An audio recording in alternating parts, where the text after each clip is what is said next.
Hey everyone, welcome back to the channel. In today's video, I'm going to show you exactly how to disassemble your HyperX Alloy Origin score safely in 2026. So first of all, you need to understand here one important thing. HyperX Alloy Origin score has a solid aluminium body. So you will need to open it carefully in order to avoid any kind of damages. So you need to first of all start by using a keycap and you need a keycap puller to remove all the keycaps.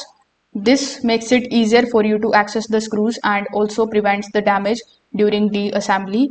Now you need to turn the keyboard upside down and locate and remove all the visible screws from the back. Keep them in the safe place so that you don't lose them. Now you just have to gently pry open the keyboard using the plastic tool. You can start from the edges and slowly work your way around. Avoid using any type of metal tools in order to prevent the scratches. Once opened, carefully lift the top frame.